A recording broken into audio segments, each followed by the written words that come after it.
Welcome, folks. This is take two of this video. I just completed a very nice 18-minute video, and my video capture decided to eat it, and now I've got to do it all over again. So I hope this one comes out as good as the first one because I liked the first take. Nonetheless, we are going to cover vintage cards today, all about vintage cards. They've been out a little bit over a day, and I want to clarify. There have been a lot of common questions about these things. I want to answer some of those, dispel some myths, misunderstandings, get into the results from my pack openings, and then evaluate these vintage and legend cards against other cards to see how they stack up. So first thing we want to do is we want to establish our baseline. So the way that Com2 builds their game and describes the cards is all based off of the base card. Okay, so we already know the concept of base OVRs, etc., etc. We know how the normal cards behave. We know how to upgrade them. We know we can max them at 20. We know we can find them in various grade levels, etc., etc. All these things that you guys know. Okay, when looking at vintage cards or primes, for example, if we took a prime, we know that a prime never goes to down condition, and we know it has a higher grade increase than what you would find on normal cards. If you look at the information Com2 provides about these, when they describe the cards, they assume that it's a base card, and then they just specify what the additional changes are, what the added benefits, or what's not normal about the card. So for a prime card, they call out it never goes to down condition. They call out that it has a higher grade increase. But in all other respects, it's going to be a normal card. It can be upgraded normally, it can be found in the other grade levels, etc. So in looking at vintage cards, they're going to do the same thing. They're going to assume that you understand that this is a basic card, not basic, sorry, a normal card, a base level card with some additional effects on it. And the additional effects that are specifying here in the bullet points you see on the screen. They are the players that they are based off of are retired players. That doesn't affect us in gameplay, so not a big deal. They have their unique card design. Once again, doesn't affect gameplay, not a big deal. They just look kind of wonky with horrible colors. They come in normal to diamond grade. That does more or less affect grade and play because it affects what grade ranges we'll see them in. Okay, you can check out a list. So they didn't specify anything about what the grade increase ranges are. So they're going to be the grade increases of a normal card. They don't have any benefits there. They don't have any benefits to their up or down condition or their skills or whatever. The vintage cards are nothing more than different looking normal cards. That's the first thing to understand. The next thing to understand is that a vintage card is not necessarily a legend card. A legend card is always a vintage card, but a vintage card is not necessarily a legend card. So, the first thing you'll see that they point out about these legend players is that they are basically vintage cards. So, calling out, yes, they look the same as vintage cards, but specifically, they are better or the best of the vintage cards, okay? And they only come in silver grade or higher, which will come into effect. We'll take a look at how that comes into play a little bit after this. And then they can be found in the collection book. Okay, nothing special so far. So they're basically just better vintage players. Okay, they have a serial number and they're called out as being legend players. Okay, here's the bullet points that start to differentiate how they are different from normal cards. Okay, the default skill level of legendary players starts at level 3. That means when they come out of the box, you land them as level 1, you flip over to their skills, they're all going to be set at level 3, which also uh, translates into they will max at a 666 in all their skill levels, which is pretty darn nice considering I've got several guys that started at 111, and that effect is pretty significant. Anyways, next thing to note. Legendary players can acquire effects of team sets regardless of the team. So let's say that I pull Tom Seaver and I am running my Boston team set with an S set effect, then I would see the effects that they're showing with Ted Williams here on my team. He would get a set deck effect of plus 10 to all of his ratings. He would get the diamond plus 5 plus another 5 from the team set. Even though Tom Seaver was, I believe, his legendary card is a Mets card. Anyways, he would get plus 10. Okay.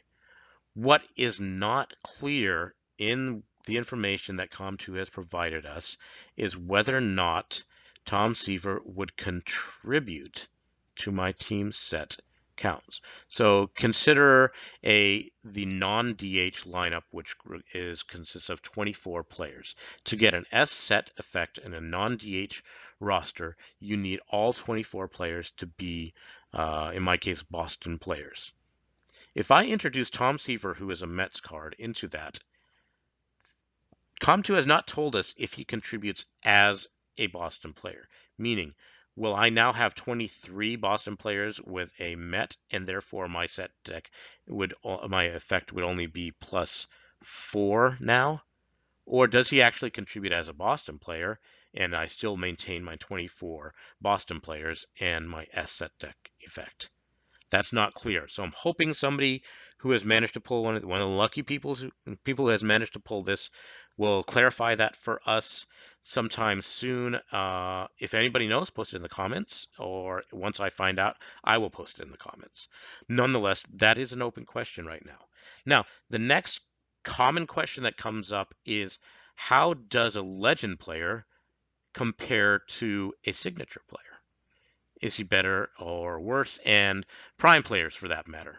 Prime players, I'm just going to tell you, based off of the set effect, the legendary players are going to be above prime players. But how do they compare to signature players? So in this case, you can see that Ted Williams here is getting a set deck effect of plus 10, and that is the tops he can get. Okay, even if I move him to a Boston team, he suddenly doesn't get double Boston. He's still set deck effect of plus 10 to his ratings. Compare that to a signature player. We'll take a normal signature player on a non-team effect, on a full diamond team, but not with a team set in effect. That player would get plus 5 for the diamond, doubled to plus 10. So that he gets essentially the same numbers as a legendary player is. Now, his OVR, his base OVR and stuff like that is not going to compare to the legendary player, but we're not factoring into that. We're only looking at set bonuses here now. Now, take that signature player, place him on a team with a team set in effect, and suddenly he's going to get 2 to 10 additional on top of his 10 that he's already getting from the diamond. So he could get up to plus 20. So you can see just by set bonuses that a signature player can exceed what you can get with a legendary player. Okay. Once again, most likely, in most cases, though their base OVRs are not going to compare, but that's the difference there is going to be in the range, an OVR effect of maybe 1 to 3 points in general, which doesn't compare to the additional 10 points you get from a team set player, Sig in a Sig in a team set. Okay, it just doesn't compare. So signature cards are still the top level cards you want to be getting. Okay, all of that in account. Now let's take a look at, I know some people are curious as to my results from having opened 400 premier packs, or premium packs, and 380 silvers. We opened 180 of them in part 2, and what were my results after that? I can tell you straight up, from those 400 premium packs, I landed 0 vintage cards. And as a statement right up front, no legend. I don't have any legendary cards yet, unfortunately. I didn't expect to get them. They're very hard. Yeah, there's something I'm gonna have to jump back to. Anyways, so I got 0 from the premium packs. From the 380 silver packs, I managed to pull 2 or 3 silver vintage cards. You can see one of them on the screen right now. First of all, Cirillo here, he came from that special, the $30 pack. I bought that. And Murphy here happens to be the favorite player of one of my high school friends who got me into baseball, so I was pretty pleased to get this card. Nonetheless, Dale Murphy here, he came from the silver pack as well. Then you saw me pull Brady Anderson, and we'll leave the comments about performance-enhancing drugs out. Oh wait, I just did make a comment. Anyways, moving on. On the pitcher side, you saw me pull Billingham, and you saw me pull McMichael. We also made the analysis that McMichael here would top out at OVR 99 as a reliever, which is a good reliever, but he's not up with the likes of the better Chapman and Jansen cards. Or, yeah. Anyways, and that's it for the vintage cards I pulled. Once again, I mulched two from the $30 purchases and one silver that I had gotten.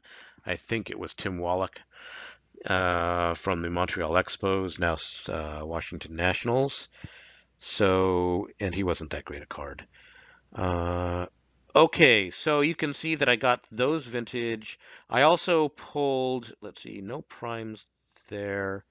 You saw me mulch some primes. So I mulched some primes and then, come on, go away. There we go. Flipping over, last night I pulled McCutcheon out of a shuffle. That was not part of those packs. Andrew Jones was also not part of those packs, but these three primes and Beltre were also part of the silvers that I opened. Ensberg, Konerko, Markakis, and Beltre. So I got some reasonable results on getting some primes. Okay, so I meant to cover this when we were talking about vintage cards, but let's jump over to Hero, Team Mithril from the other YouTube channel managed to capture a screenshot of something that a lot of people missed, and that is pull rates on the vintage cards. Now, there's been a lot of question about what's going to be available for these vintage cards, and you'll see there are two different things called out up here. First of all, vintage player pack, and then premium vintage player pack. So I called out the fact that legendary players only come at silver or higher. On top of that, they only come from premium vintage player packs. And the concept of a vintage player pack at the time of recording of this video isn't known yet. People aren't actually aware that these things are going to exist. So you'll note that on the third bullet point under Vintage Player Pack, it says legendary vintage players are not available. And you'll also note that the card grades that can come from Vintage Player Packs are silver, bronze, and normal cards. So we're going to see Vintage Player Packs available probably as rewards from events. I doubt any other location, but nonetheless, expect to see those soon. You'll also note that the pull rate on getting a legendary card from a premium vintage player pack is 1 in 200. Okay, so where's that stated? Yeah, there we go. Legendary vintage player acquisition rate. The third bolded section down below. So 1 in 200, and let's see.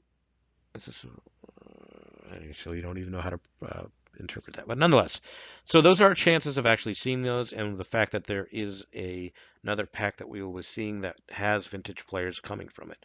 Last thing I want to do is, I flipped over the wrong thing. I want to compare how these vintage players actually compare versus the existing players. So I'm opening up my spreadsheet here, and go away. There we go. Where's my tabs? Yeah, let's go over to batters first. And it looks like my filter is currently set to vintage and legendary players. Okay, and so what I want to do is, first I'll state up front, for me to consider a batter worthwhile, He's probably going to have a base OVR of 69 or higher, preferably 70, 71. Okay, those are the better batters that we have in today's players. Looking at the base OVR range of all of these legendary and vintage cards, you will see that they range all the way down to, I think, yeah, Lou Piniella, 64.6. Horrible. Absolutely horrible. Up to, this is going to be amazing. Where is he? Rico Petrocelli here. 75.4. And that's just from the ones we've captured so far. And by the way, that Petrocelli card is not a legendary. He is a vintage card. His base OVR is better than Ted Williams. Okay? So, here, and let me just walk through why that is, why he's an amazing card. Um, he was a Gold Glove winner at shortstop for the '69 Red Sox, and even when he moved over to third base, he also won Gold Glove. So he was a solid fielder. You'll notice that he maintained a 77 fielding rating for his card when compared to Ted Williams. For the legendary cards, they tended to gimp their fielding or uh, base running speed in order to counteract the heavy numbers that they were getting for their batting numbers. Because if you look at Ted Williams, he has a 91 I. So to counteract that, they gimped his fielding, and consequently his base OVR ended up at only 72.6. So, yeah. So back to the base OVRs, we are talking about vintage players are generally going to be comparable to our better current players. So Harper, is in the like 73 range, and so is Trout. They're 72, 73 base OVR range. I think Voto from 17 got up to the 74 range, maybe 75. I can't remember exactly, but nonetheless, so you can see these players tend to be equal to better current players. Okay, but when compared to signatures, once again, they're not going to get the bonuses. So these are also going to be somewhat comparable to. Let's actually look at max OVRs. Scrolling over here to max. So the first are the two red columns. If you're familiar with prime cards, they're going to come in the range of generally 102 to 105 for the hitters as their max OVRs. So we are looking at OVRs that are maybe comparable to primes, not but not quite. Excuse me. Okay, so that covers it for batters. The batters are better batters, not necessarily amazing. Use them if they fit your team. Moving over to pitchers, we are focused only on vintage here, no legendaries available. So if you're familiar with normal pitchers, you know that Kershaw and the better current modern pitchers are going to have a base OVR in the 73 to 76 range. Kershaw is the only person who's hitting the 75, 76 range. I think last year Kluber, his base OVR is a 75-ish. I think there's a 13 Felix Hernandez, we're in the 73s, I think 74 maybe. This is off of memory. Don't quote me on those. But nonetheless, comparing these to the pitchers available as vintage players, um, Mesa he's a closer. So the closers and relievers, their base OVRs are going to be lower. What I would want to see in one of my base relievers is going to be a base OVR of 68, 69 or better as their base OVR, probably 69 or higher. Whereas a starting pitcher as a normal card, I want to see his base OVR at 72 plus. So we can see that the relievers for the vintage cards, McMichael's base OVR is the low end of what I would accept. Mesa here is not good. Gene Nelson, not good. For team sets, those probably actually would be adequate, but only barely so. But for the pitchers, the starting pitchers, we're talking 73, 74s, a lot of those. Up as high as Saberhagen with 75. So he's going to be comparable to one of Kershaw's lesser years. And so the starting pitchers here are fairly solid. So when we're talking, take a look at Culp here. He's a Red Sox vintage player. He is actually going to be probably he's going to make the starting lineup if you're not using signatures for a Red Sox team. He is better than most of the Red Sox starters that you have available. So these players can fill holes for teams who are looking to build team sets. Okay, so that pretty much covers everything that I wanted to cover in this video. Um, we talked about what I got out of the packs. We talked about how these cards compare to other cards, and we looked at some numbers. So hopefully that was interesting for you. This video ran a little bit longer, so maybe that translates into more content. Who knows? Maybe it's more rambling. Anyways, tune in again to hear me ramble on about other topics, and thanks for listening, and hope this was useful. Bye now.